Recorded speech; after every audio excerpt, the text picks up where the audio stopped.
But the situation is like this. We have about 80% of all our persons with Down syndrome working in sheltered workshop. I have to later tell you about the word sheltered workshop. It's not the proper, I think, not the proper name any longer. And among them, among this 80%, there are about 5% who are not working in the workshops, but they are outside, but still belong to workshops. And then we have about 13% of all people with Down syndrome, and they are visiting day activity centers. That's how it's called in Germany.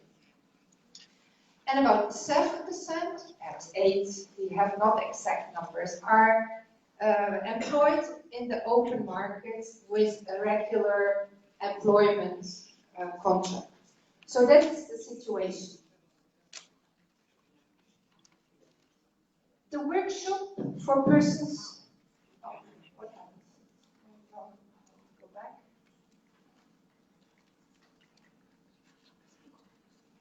Oh, sorry. Here. Okay.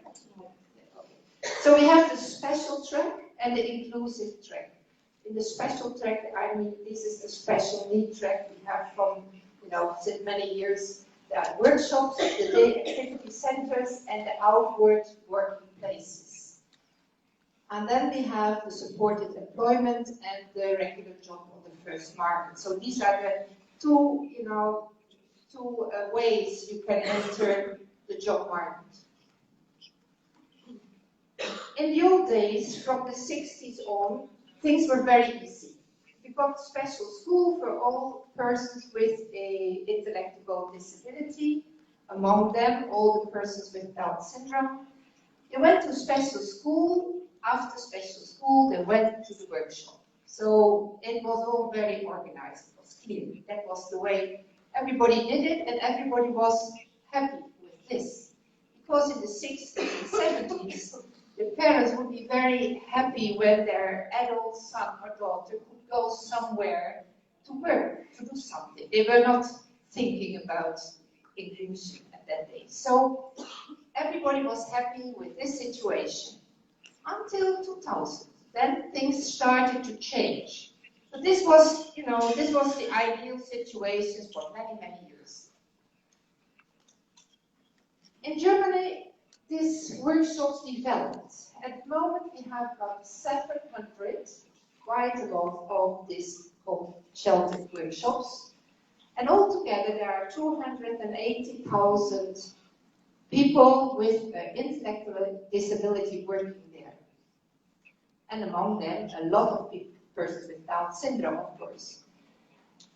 A workshop always has at least 120 workers. Not below. So you cannot open a workshop with only 50. You need quite a big group, and then you can set up a workshop and you get finance from state. So this is, one of the basic rules. What kind of workers are there in this workshop? It's like this. It's about 74% of them have an intellectual disability. About 90% have a mentally disorder, so they might have some psychiatric problems. And about 7% have a physical disability. Besides of these workshops, we also have special workshops for blind people or others for people with a hearing deficit, and also are quite a lot of workshops for people with physical disability. So we have the whole range. It was the normal way, because we had the schools for the blind, the schools for the deaf, and the schools for the physical handicapped, and then after that we have the workshops on top of it. So that was, the way you went through life. The second one is the day activity center. What kind of persons are going there? That is the place where you have a severely disability. You cannot work in a workshop, because in a workshop you need to be able to be productive. If you are not that productive enough, you go to the day activity center. And there are about 20,000 people working in these kind of centers. What are they doing there? They do perhaps very easy kind of work, which is not really paid for. They do a lot of therapeutical things, and they just, I have to say that they just keep people busy. But at least it is a place where you go every day. You are not sitting at home. If you are working in the workshop and you are not longer good enough, not quick enough, not productive enough, you will, move to the day activity center. And also when you are getting older and you are not so productive any longer, you also can go to this day activity center. What kind of work are they doing in the workshops? Well, in the past, it was quite mechanical work. It was monotonous. It was not very motivating. It was rather dull. That was our impression as, not being a person with a disability. And we look in these places, we think, oh, what an awful kind of work. It's all the day, they do the same thing, and it's not very interesting work. As you see on these two posters out of the poster campaign we did some years ago, which is called Let Me Do It, that was the slogan. And these are some pictures of people working in such a more, an old-fashioned kind of workshop, where they do what we would call very boring work. They were just sticking things together. They were just handling a machine and would do just this one all day long. But the people, if you ask them, they were very happy. They were very proud because they had the feeling they are doing something really important. So that was perhaps, when we are thinking about sheltered workshops, perhaps we think about that. But it's not longer this one. It is different quite now from the situation we have. What kind of work are they doing nowadays? These workshops now do a lot of different kind of things. They do like contract work for, industry and trade, like assembling things, packing. They do mail orders. And then they have own production, like they make wooden toys, they make furniture, they make pottery, and they sell these things in their own shops, And people are very proud, and they can sell their own, their own homemade things. We also have a couple of, theater groups who are, in fact, a sheltered workshop. So they have the 120 people working, and they all work for a theater. Some of them are actors, some of them are musicians, other ones are shoeing the clothes, other ones are doing the screen. So all these people are working for a theater. This is also a workshop. We have another workshop where they do only art. So at least 120 people who make, who do paintings, and they sell the paintings, and they do really good painting. So that is also a kind of workshop. And then more and more they do this service supply. So they would do a party service. They would do the cooking they make lunches for schools or for companies. They do gardening for the council, for instance. They do laundry for, hospitals or things like that. They even do groups of people who do EDV tasks for enterprises. So they get these orders into the workshops and they do this kind of work. So nowadays it's not this, this sheltered workshop idea longer. Also, the places look quite modern. If you see, this is one of our workshops, one of the 700. And it looks like quite a modern establishment. It is. And also inside, where the people work, the machines, the tools, it's very modern.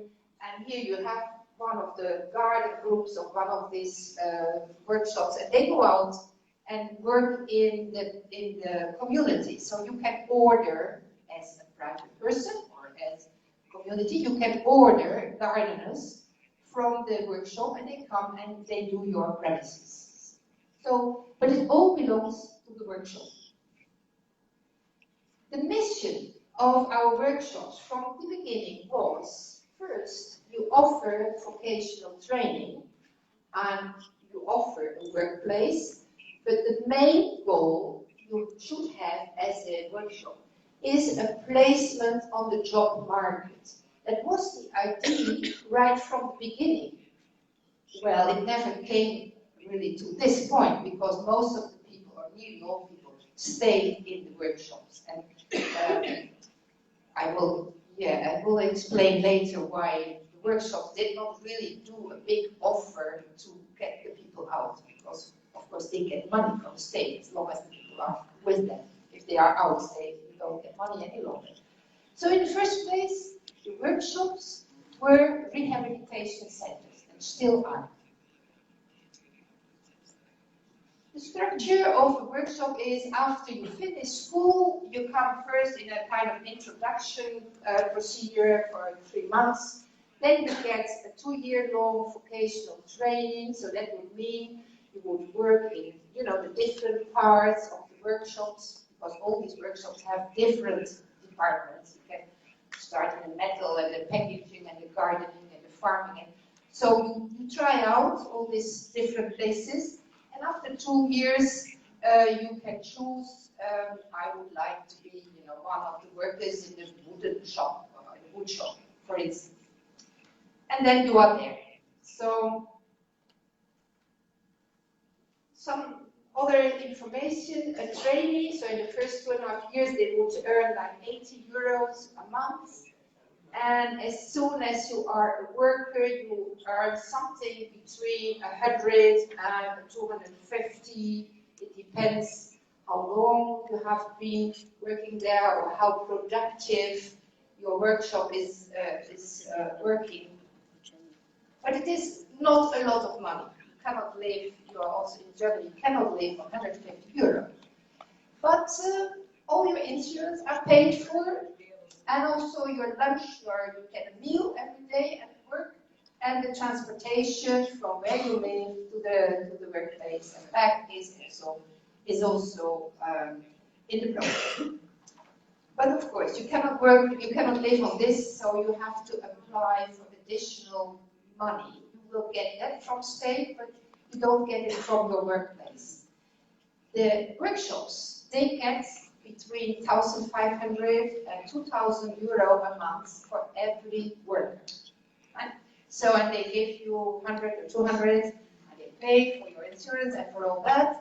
But still, there's quite some money left now for the workshop. So you can perhaps understand why they are not so interested to get rid of people again, to place them somewhere else, because they are somehow dependent on this money. They are not very used to get all this money.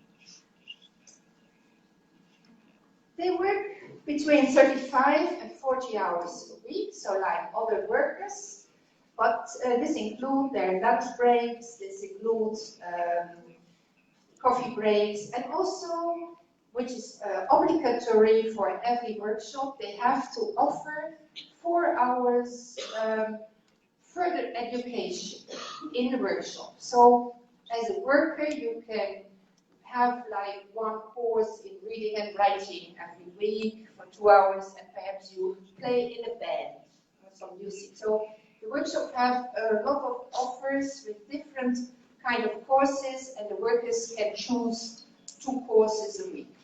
If they are not interested in courses, sometimes it is like that, they are not free, they have to work. So they have just to go on the job. But this is also in the program. It's all, it's all very nicely organized. And there's a lot of advantage for people with Down syndrome, because they cannot be unemployed. They also have a guaranteed job in those workshops. And they cannot be dismissed, so they can stay there, for like the rest of their life if they want. But they also can, and this is very special, already after 20 years. So you start in workshop when you are 20, and after 20 years, after 40, you can even stop working and you get a pension. And the pension is very high. It's like nearly like 900 euros. So that's quite a good pension. So all these years you get only your 100 or 150, but when you are 40 and you stop working, you get a high pension. This is quite a speciality. Of course, a lot of people, there are not a lot of people who are going to stop when they are 40, because when they are healthy, they don't want to sit at home. They want to go to their jobs and be with their friends and to do something. But you have the possibility. So these are advantages. Somehow it's a kind of security. But there are also a lot of, well, there's disadvantages, because this is not inclusion at all. You know, these are places with only 100, 200 persons with a disability all together, you know, being just in this world. I mean, sometimes they live also in homes with people with disabilities, so after the work they go with the bus to the home where they are living all together again. It has nothing to do with inclusion, and it's not according to the UN Convention of the Rights of Persons with Disabilities. It is a very low income. You cannot live on it, so that's a disadvantage. And you don't have the status of an employee. Because that was now a very interesting thought for us. A year ago, in Germany, they started with minimum wages for everybody. The minimum wage is 8.50 an hour, €8.50 an hour. So we thought, oh, great, now our people from the workshops will finally also earn, you know, a normal kind of wage. No, because they are not an employee, they have an employee similar status. So they don't, you know, this rule is not counted for them. So they stay with their very low income. But they have, yeah. Oh, I go back to the. You went back. He's very independent.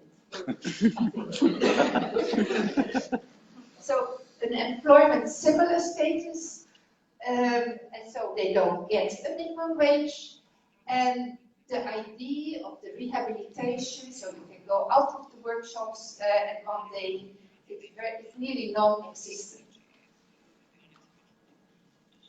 But since 2000 and since 2006, even more, things are going to change, are changing, because there's more pressure now from a lot of sides because of the inclusion. So also the workshops have to finally do something about it. So now they are searching for new workplaces on the first market for their workers.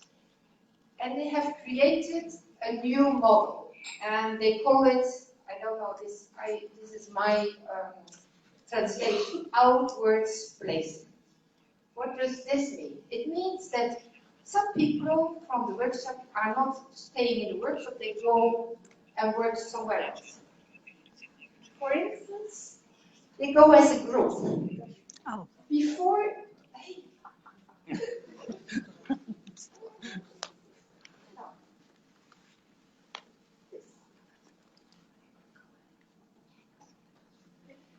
they can go like a group. Before, I give you an example, Mercedes would give some work into the workshop, packing something, you know, for the Mercedes car, doing something. And the people would do it in the workshop, and then it would go back to Mercedes. Nowadays, they say, no, we do it the other way. Sometimes 4 or 5 persons from the workshop go to Mercedes, and they're going to work at Mercedes factories, and they do the same job, but they do it there. For these persons, it's very, interesting and very good, because they feel much more important, because now they have, they have their working thing and it says Mercedes on it, and that is very special and they're very proud. Also, the groups go out and work for communities. They're not coming back to the workshops at all, because they are outside. So they are working somewhere else as a group, or sometimes, or nowadays also, single persons work outside workshops in the open market. So that looks fine. It is fine for a lot of people, like this. especially this young man, I know him very well. He is already 20 years working outside the workshop. He has nothing to do with the workshop, and he likes that. He's working for the community. But, you know, it is not so nice as you think, because he still has the same status. He is not an employee at the council of the city he is working. He stays a workshop employee. He gets the same low income. Of course, he gets his insurance paid, and he can go with pension after 20 years. And if something goes wrong, you know, he can go back to the workshop, because he still belongs to the workshop. He hopes all these years to get a real contract, but he doesn't get one. Why?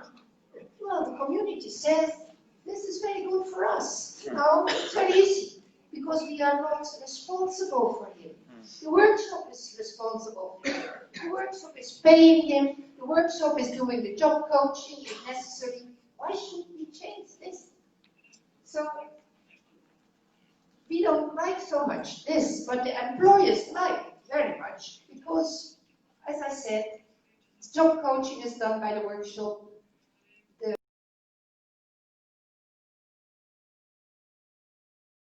And even they save a special tax, because if you have a company or so, you have to employ, you know, after your company has more or less 15 or 20 persons, you need to employ somebody with a disability, and if you don't do that, you have to pay a special tax. This is normal, but you save the tax, because you have this person, you know, working for you. And you are not perhaps really so motivated to do the best to make the person really at, you know, at ease, and because you think, well, when it doesn't go, you know, something goes wrong, he can go back to the workshop. So there's not a big motivation to keep this person with you. But what is good, you can put inclusion on your website. You know, we are a company like this and this, and we have included, you know, a person with Down syndrome here. They don't tell you, you know, exactly how it works. They don't tell you anything about the job agreement or something. But it looks very nicely, you know, for your image, it's good. And the same also for the shelter workshop, because they also can say, look what we are doing for inclusion. All these people, you know, we have now 20 people working outside the workshop. This is very positive. It's good for their image. And they still become exactly the same money as before. They get the same money from state, so the 1,500 or 2,000 euros a month. So they like this very much. The thing they don't like, perhaps, is that mostly the best workers, you know, the most active ones, are the ones who go and work outside. So they are losing, perhaps, very good workers in their workshops. That's what they don't like so much. But they are not really over-motivated to force employment contracts, you know, because they do not really want to lose these people. So this job model gets a lot of criticism, but also a lot of praise, because some, you know, as a parent, you would say, well, this is nice because my son can work, you know, outside, but he still belongs to the workshop, so everything is very secure. And if something goes wrong, he goes back, you know. So it has two sides. So this was our special track. Now we come to the normal component, what I think the supported employment and the regular job on the first market, which started about 1995. That was about the time that the first youngsters with Down syndrome came out of regular schools. And these people did not want to go to workshops. They had, you know, they had to used to be in a normal surroundings, and they wanted to go on. They did not want to go to workshops. So something else has to be, you know, made for them. And about that time, the first job coach services in Germany were founded. So that was the mid-90s. What does, I think you know, but what does a job coach service do? Well, the first thing they have to do is they have to find companies, enterprises who are willing to take in persons with a disability. So they have to convince the managers and so on. And then, of course, they have their trainees with Down syndrome, and they have to make a kind of profile. What can this person do? What does he like? And they have to match. They have to find the right company for the person with Down syndrome. And then the person goes and work there, and the job coach would, help them and train the person on the job, like also Anna said, like in Italy. So that's how it is done in Germany as well. And in this period of the training, we have a system that they go to the job 4 days a week, and 1 day a week they are at the centers of the job trainers, and they get the theory. They learn a lot about how enterprises work and so on and so on. So they have some theory and they have the practice. The job coaches are looking into the task, they structure the task, they develop, the plans.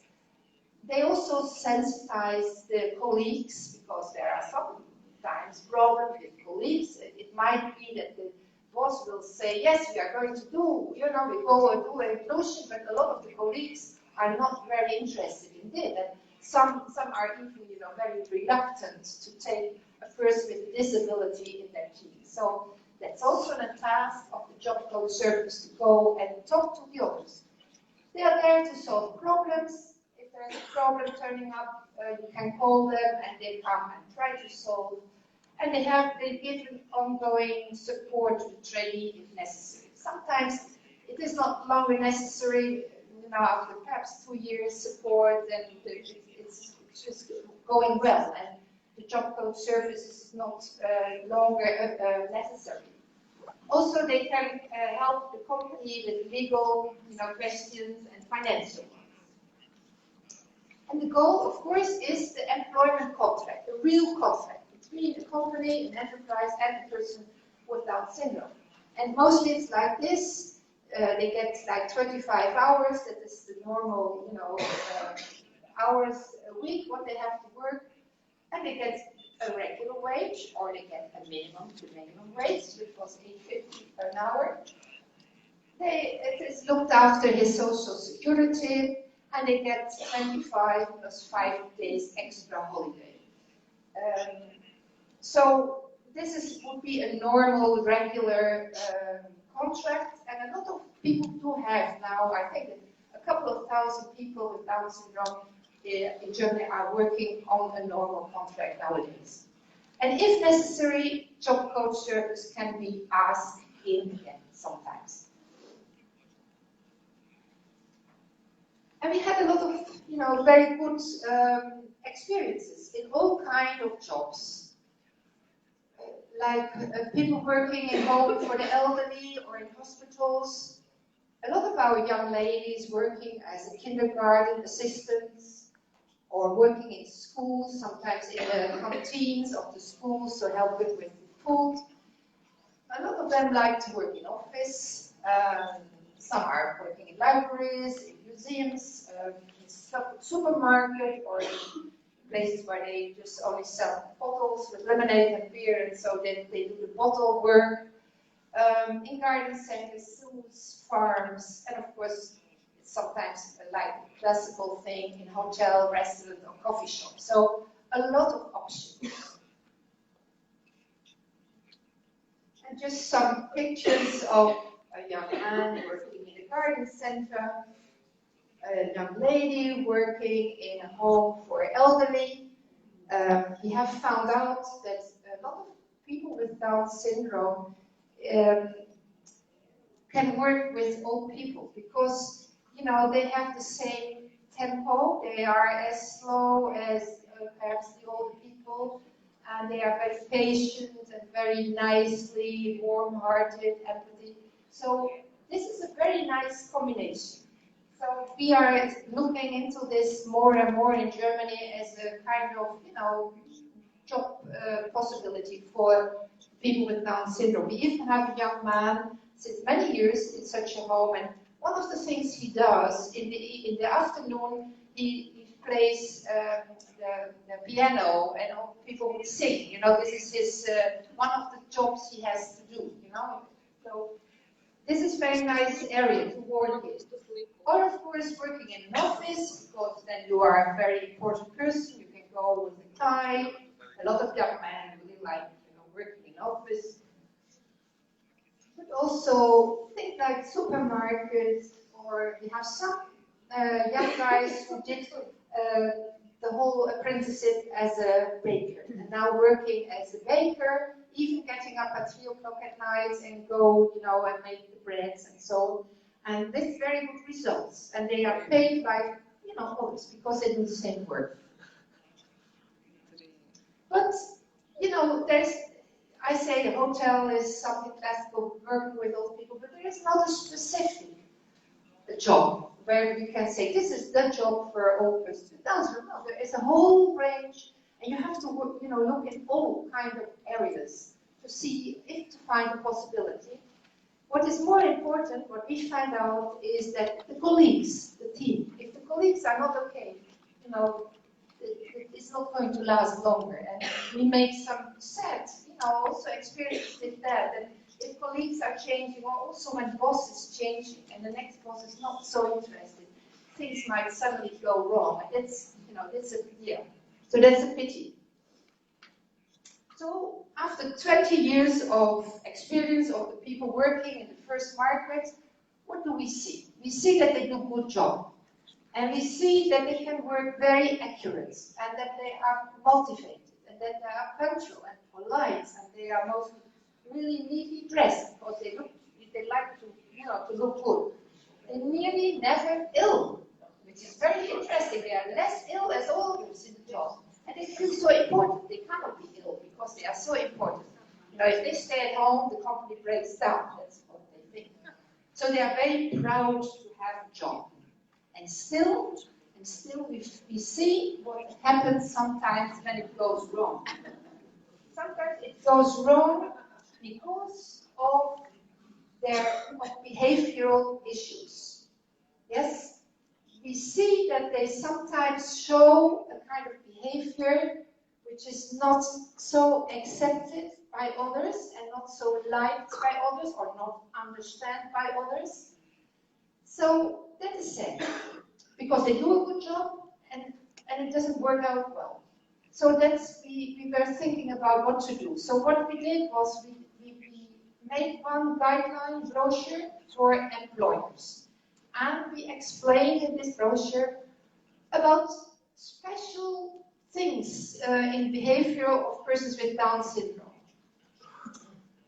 Things about communication, things about their routines, you know, to be very everything, it has to be like this and not different. To explain them about the tempo, you know, people are not as quick as others. It is just like this, and you cannot really change a lot about that. So we try to explain that to the employers and to the colleagues. You know, and it gives a lot of good advices how to deal with a person with Down syndrome. That was the one thing we did. But we also have to work with people with Down syndrome. So what we did was this. We made a brochure, which is called My Job, Me and My Job, and How to Succeed. And in this brochure, we explain them about these behavioral, you know, specific things.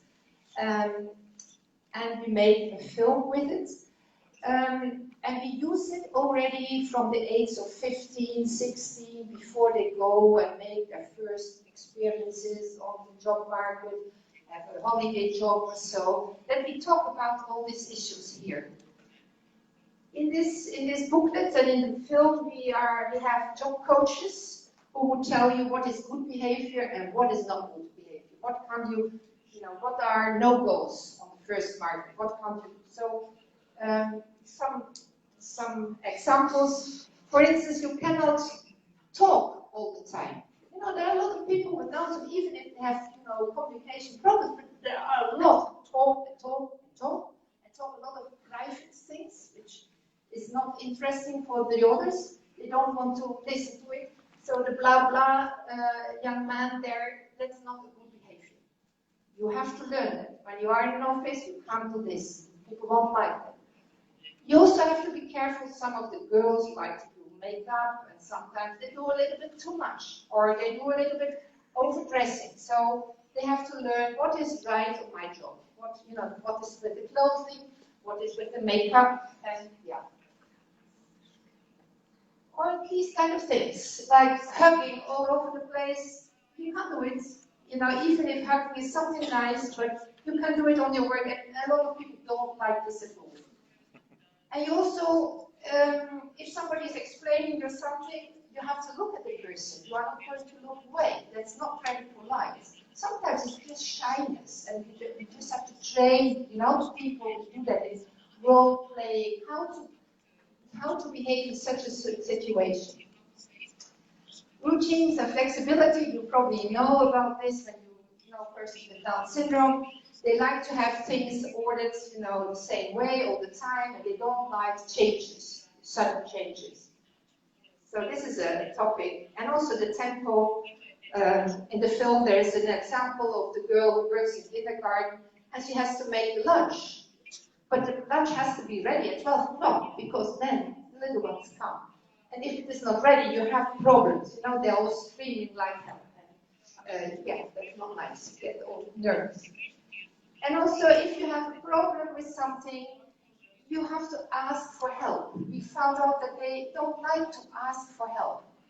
Some reasons, perhaps the communication problem, perhaps because if you have a problem, you don't want to tell the others, because the others would think, oh, he's very stupid, he cannot handle this with the dishwasher, so you don't do anything, or you make something wrong, or you just wait, and that's not good. So you have to learn to tell the people, I have a problem, what have I to do?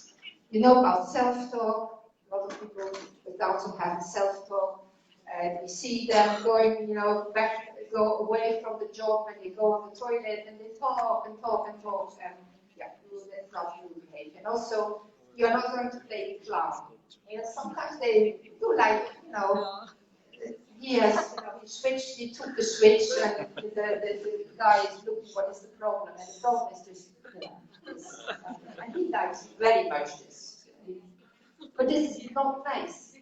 Sometimes it is funny one time if you do something like that, but not all the time. Yes. I remember a young man who was working in my office, and the thing he liked most was to take out, the switch everywhere where he went. So our computers went down every time. So, and this is not nice. You can't do it when you are adult. You are a worker. You have to behave like a worker. Otherwise, you get dismissed. You have to go, and that's the problem. Okay. Christy Lynch, he is a guy from Ireland who is traveling the world with the topic supported employment. He's very much into this topic, and he tells me once, and I found that interesting. He said, "You're not going to just look for a job for your child. You're going to look for a career." So this is one step even higher. So not just doing something somewhere. No, look what is perhaps possible. So you have to keep up the visions.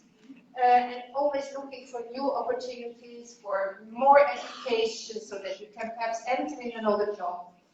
And here is a picture of my daughter Andrea from last year, and she has done a training to be an assistant of people with dementia. So that is a new small kind of training, and now we have about 4 girls with Down syndrome who did this training. And so now they have this certificate, and so now officially they can work in an old people home, and they are not there for the care. They are reading to the old people. They go for walks and do some music with them, and so they are more for the leisure time program for the elderly. So, and if all this is not successful, you always can think about opening your own restaurant. Perhaps you heard from Tim. He is in the United States. Tim's Place. He has an own restaurant, and his specialty is, you probably know, it's the hugging. Yeah. So that's what we said. Don't hug all the time. He's hugging all the time. All guests are coming. I hug. And that seems to be the reason that a lot of people go there. They make big, ways to get to the restaurant, and they get a hug when they come in, and they get a hug when they go out, and everybody is happy with it. So it's perhaps, maybe it was a good idea. It's American style. Yeah, it's American style. Perhaps not so much here, but and we have one lady in Germany, and Sylvia, and she has since 10 years in the back garden, and then to the road, she opened a little kiosk, and she sells coffee and soup and sandwiches. Everything costs €1 because she can handle the €1 thing. And she's doing this for 10 years. In the beginning, we thought, it won't work out, but it works out, and she's very proud of it. Yeah, and so she has her own job. Yeah, so we're coming to the end, and at the end, I want to show you 10 minutes out of the video which I have been talking about. So thank you for this part, and now we get